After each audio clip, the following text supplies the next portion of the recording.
we knew yesterday you all would be tied up on election coverage, and as we were as well. As you all know, we're responsible for providing security for all of the polling locations. And so thankfully that's all behind us right now. And so, but we wanted to come and brief you all on some pretty important cases that were done yesterday here at the Sheriff's Office. First off, let me lead off with a pretty great arrest by our child safe investigators. Yesterday, they arrested 38-year-old James Mitchell Reed, James, common spelling. Mitchell is Mitchelle, and then Reed, Reid, 38 years of age. I believe we've got video of him walking into the magistrate's office yesterday. Reed was arrested on 2 counts. One count for continuous sexual abuse of a child. It's a first-degree felony. He's held on a $90,000 bond here at the Bexar County Jail. The second charge is super aggravated sexual assault of a child. It's a first-degree felony, $90,000 bond. What we know about the case is this.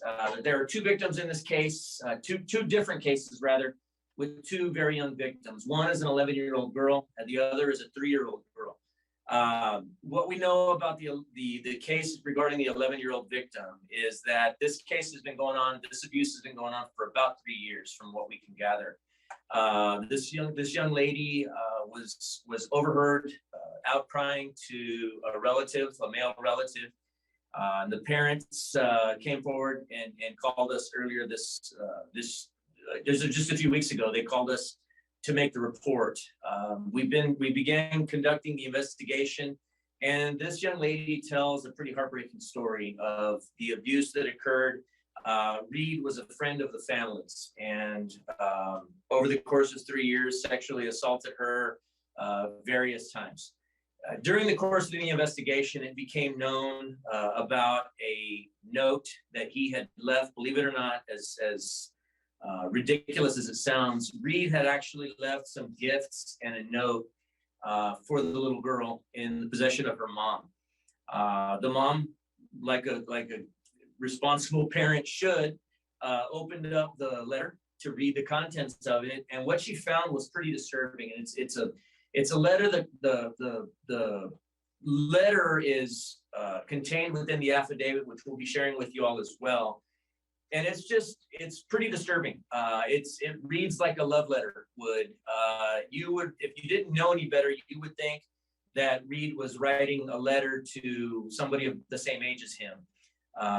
Very disturbing in light of the fact that we all know that it's an 11-year-old victim he's been sexually abusing since she was 8 years of age. The report was made, the investigation was continued. Here just a few days ago, this suspect, Reed, was called in by child safe investigators, BCSO investigators that are assigned to child safe, which we all know that's a center on the east side of Bexar County, devoted to protecting child abuse victims.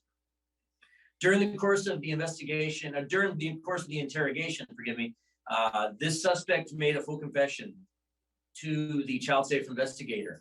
What's more is he gave further information and confessed to another crime that we were not currently investigating involving a 3-year-old, that by virtue of an ongoing relationship that he had with this young girl's parents, he had access to this 3-year-old girl. My understanding is that this abuse actually occurred last year when this baby was only 2 years old. And the abuse, I believe, was one time, but he at the time confessed to a certain extent to the parents of the little girl to having touched her. I don't believe that he confessed to touching her inappropriately, but he did say that there was some contact, and the parents made a report with the Leon Valley Police Department. I don't believe that at that time Leon Valley had enough to file a criminal charge, but once we found out that they had the case reported, our child safe investigator contacted the Leon Valley Police Department. They, of course, gave us what we needed, and we were able to file this second charge, being that the charge did occur within Bexar County, albeit within the city limits of Leon Valley. And so thankfully, the investigator, child safe investigator, was able to obtain arrest warrants for both charges, and Reed was arrested yesterday on those charges. We're absolutely hopeful that after our fugitive apprehension unit made this arrest without incident, we're absolutely hopeful that if there are any other victims out there, which would not be that much of a stretch, that there might be other victims out there, to please give us a call, 210-335-6070. Give us a call and make a report. If Reed was anybody that your family may have had contact with, no matter how brief, please give us a call if you feel like your children may have been around Reed to the extent that something like this could have occurred. Being that these two, that's the common thread between these two victims, we don't believe there's any other link other than both of their parents knew James Mitchell Reed, and both of them trusted him to a certain extent with those children. Keep up to date with all of San Antonio's top news, weather, and so much more by clicking the like and subscribe buttons below. And once again, thanks for watching KSAT.